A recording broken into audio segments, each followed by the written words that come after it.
L'ancienne ministre des Affaires étrangères de l'Allemagne, Annalena Baerbock, a été élue nouvelle présidente de l'Assemblée générale de l'ONU avec le soutien de 167 voix lors du vote à New York lundi. Le Conseil exécutif a annoncé après les élections que la candidature de Baerbock avait été contestée non seulement par la Russie, qui a dénoncé son parti pris, mais aussi par de nombreux politiciens et experts en Allemagne. La Russie justifie sa position par l'attitude ferme de Baerbock contre l'agression russe en Ukraine, ce qui a suscité des critiques à son encontre dans les cercles internationaux et nationaux. Avant son élection à l'ONU, l'avenir politique de Baerbock restait incertain, car son parti, les Verts, avait considérablement perdu la confiance des électeurs en Allemagne. Les coprésidents du parti Les Verts ont annoncé leur démission, qualifiant la situation de crise la plus profonde depuis des décennies dans l'histoire du parti. En transmettant ses fonctions de ministre des Affaires étrangères, Annalena Baerbock a décrit son mandat comme une époque historiquement intense et condensée, pleine de crises. Son successeur a salué le travail de Baerbock comme un niveau d'excellence, soulignant la complexité et l'importance de son activité diplomatique au poste de ministre. Baerbock a honnêtement reconnu que les crises de cette période auraient pu s'étendre sur plusieurs mandats et éprouver les nerfs de tous les participants. Elle a exprimé le souhait que de tels événements se déroulent à l'avenir à un rythme plus calme et ralenti afin de réduire les tensions. Annalena Baerbock a remercié tous ceux qui lui ont fait l'honneur de représenter l'Allemagne dans ce monde épique, difficile mais magnifique. Pour conclure, elle a souhaité à tous de prendre soin d'eux-mêmes et a transmis des mots chaleureux au cher Johann et au ministre des Affaires étrangères. Annalena Baerbock, merci beaucoup pour votre dévouement au service de la politique étrangère allemande et pour votre approche en tant que ministre des Affaires étrangères, ainsi que pour votre engagement personnel dans le travail. Paraphrasant une phrase d'une ancienne émission de jeu, je dirais que c'était « waouh ». C'était de premier ordre à tous égards et a suscité en large écho. Initialement, l'Allemagne prévoyait de proposer la diplomate expérimentée Helga Schmid, qui était secrétaire générale de l'OSCE et était considérée comme une figure plus neutre. Certains experts ont jugé le remplacement de Schmid par Baerbock politiquement motivé et inapproprié, suscitant des controverses dans les cercles diplomatiques. L'ancien président de la conférence de Munich sur la sécurité, Christoph Heusden, a qualifié cela d'insulte, exprimant son mécontentement face à cette décision. L'ancien ministre des Affaires étrangères Sigmar Gabriel a souligné que Baerbock aurait pu beaucoup apprendre d'Helga Schmid en soulignant son expérience et ses connaissances. Néanmoins, le vote secret exigé par la Russie a conduit à l'élection de Baerbock au poste de présidente de l'Assemblée générale. Le nombre de membres présents et votants était de 174, avec une majorité simple requise de 88 voix. Annalena Baerbock a obtenu 167 voix, tandis qu'Helga Schmid en a obtenu 7, assurant une majorité claire pour Baerbock.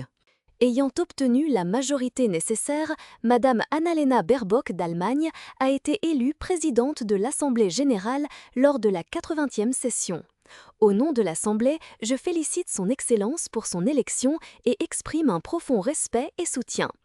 Chers délégués, mesdames et messieurs, je félicite chaleureusement Annalena Baerbock pour son élection en tant que prochaine présidente de l'Assemblée générale des Nations unies.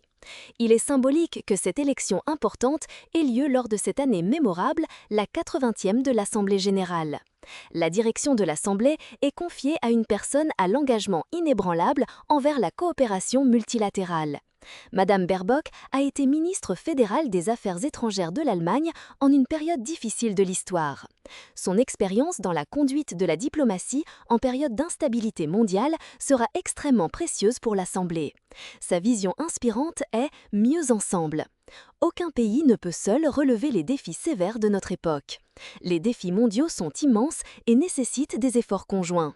Sa promesse d'être une médiatrice honnête, d'écouter et de bâtir la confiance est exactement ce dont l'Assemblée a besoin. Encourager le dialogue entre les partis est sa priorité. Les priorités de Madame Baerbock reflètent les aspirations de la communauté mondiale. Le soutien total au président élu est exprimé par tous les participants de l'Assemblée. J'attends avec impatience de travailler avec son équipe à la préparation de la session qui répondra aux attentes de tous les participants. Madame la présidente élue, je vous souhaite plein succès. J'invite son Excellence Annalena Baerbock, récemment élue présidente de l'Assemblée générale lors de la 80e session, à prendre la parole. Monsieur le Président, Monsieur le Secrétaire général, Excellences, Mesdames et Messieurs, je remercie le Président Philémon Yang pour ses aimables paroles et sa sage direction. L'Assemblée sera pour moi un repère important tout au long de mon mandat.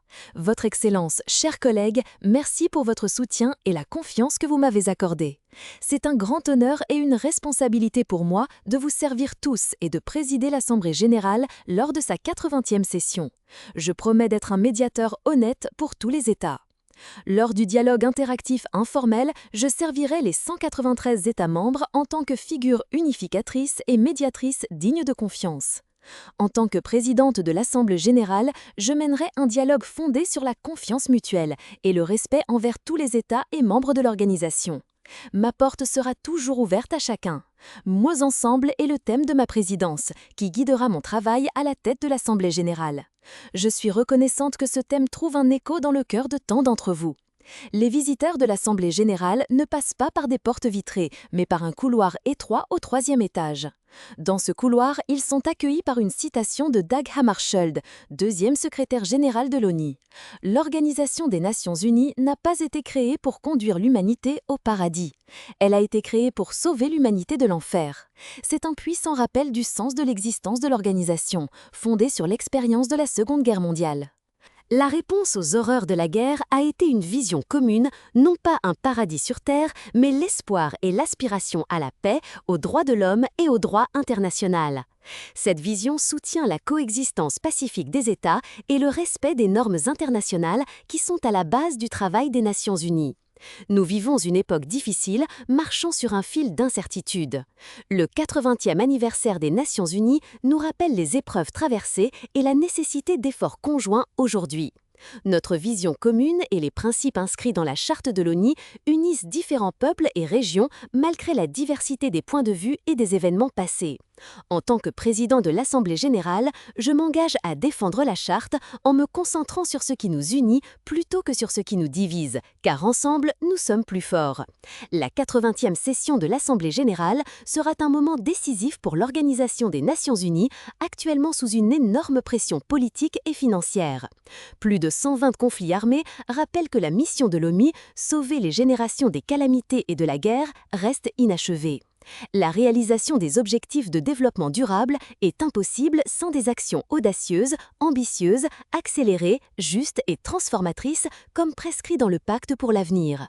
Et pourtant, sans l'Organisation des Nations Unies, malgré les défis, nous ne pourrons garantir la sécurité et la prospérité pour tous les peuples à l'avenir. Au cours des 80 dernières années, nous avons accompli beaucoup ensemble. Tant les pères fondateurs que plusieurs mères fondatrices ont uni leurs efforts dans nos organisations pour le bien commun. Nous devons maintenant nous unir pour préserver les acquis de l'ONU depuis sa création en 1945. Cela aidera à faire face aux crises mondiales et à se préparer aux défis futurs. En tant que président, ma première tâche sera de soutenir les États membres dans la rénovation et la réinvention de l'organisation. Nous devons la préparer aux défis du XXIe siècle afin qu'elle reste efficace. L'organisation a besoin d'un financement fiable et suffisant. En même temps, il est nécessaire d'améliorer l'efficacité et l'impact de tout le système pour qu'il puisse remplir ses missions avec succès. Je remercie le secrétaire général pour son leadership et le lancement de l'initiative UNA. Cette initiative est une opportunité importante pour rendre l'ONU plus forte et plus efficace dans tous les domaines. Comme de nombreuses délégations, je salue la promesse de mener des consultations étroites avec les États membres dans ce processus. Il est important de prendre en compte les intérêts et les points de vue de tous les pays dans notre travail. L'Assemblée générale doit faire son devoir. Nous devons être audacieux, ambitieux et prêts à prendre des décisions difficiles pour l'avenir de l'organisation et de tous ses membres. L'initiative UNA ne doit pas se réduire à une simple formalité ou routine. C'est une chance de changer réellement et de renforcer l'ONU pour qu'elle travaille efficacement dans un monde en mutation. Notre objectif commun est de créer une organisation forte, concentrée, flexible et efficace, capable de réaliser ses principales missions. L'économie des ressources est un aspect important de ce travail. Nous aspirons à une organisation des Nations Unies qui assure la paix, le développement et la justice pour tous. C'est la base sur laquelle repose notre action. La deuxième tâche principale de la prochaine session est le plan d'action fait pour l'avenir, qui aidera à construire un avenir meilleur pour chaque personne sur la planète. Les gens dans tous les coins du monde doivent sentir que notre travail influence réellement leur vie quotidienne et apporte des changements tangibles. L'Assemblée générale est l'organe le plus représentatif, consultatif principal et normatif de l'ONU que nous devons utiliser pleinement. Il est important de renforcer le rôle de l'Assemblée générale dans les questions de paix et de sécurité en collaborant avec le Conseil de sécurité et la Commission pour la consolidation de la paix. Mais une paix durable ne peut être atteinte sans un développement durable. Actuellement, moins d'un cinquième de tous les objectifs cibles sont en bonne voie. La priorité de la 80e session est de promouvoir l'agenda de développement durable jusqu'en 2030 en étroite collaboration avec les partenaires. Les trois piliers de la Charte de l'ONU, paix et sécurité, développement et droits de l'homme, sont profondément interconnectés et nécessitent des efforts conjoints.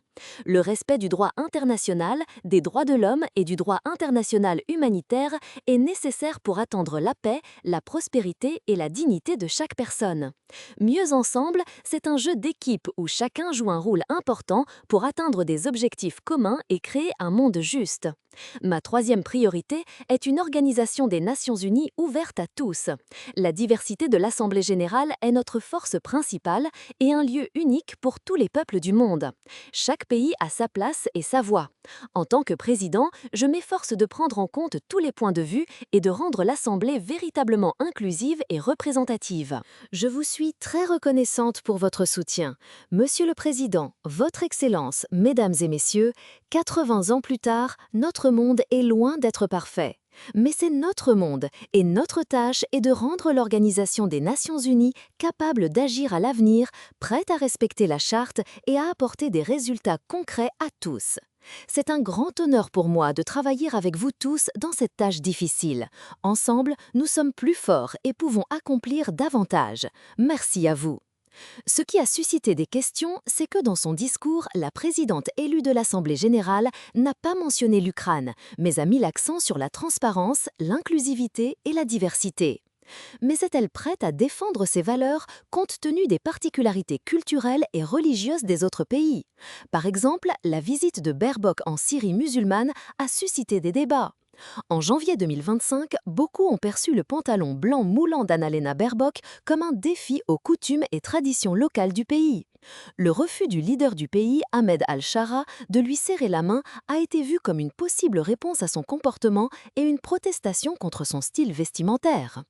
Il est connu qu'Annalena Baerbock préfère les tailleurs pantalons, mais en Allemagne, elle porte souvent des jupes, adaptant sa garde-robe aux différentes situations. Par exemple, en février de cette année à Munich, lors d'une rencontre avec son homologue syrien, alors ministre des Affaires étrangères, elle portait une robe noire stricte. Le public s'interroge beaucoup sur un possible plagiat dans son livre, où la presse a relevé plus d'une centaine d'emprunts sans mention des sources. Les erreurs dans sa déclaration, le scandale lié à la délivrance de visas aux étrangers venant de Syrie et d'Afghanistan, ainsi que ses propos controversés sur la guerre de l'Allemagne contre la Russie, ont été critiqués. Ces paroles ont nécessité des clarifications de la part du chancelier Scholz pour apaiser la public et expliquer la position du gouvernement. N'oubliez pas de vous abonner à la chaîne, de mettre un like et d'activer la cloche pour ne pas manquer les nouvelles vidéos et rester informé des événements.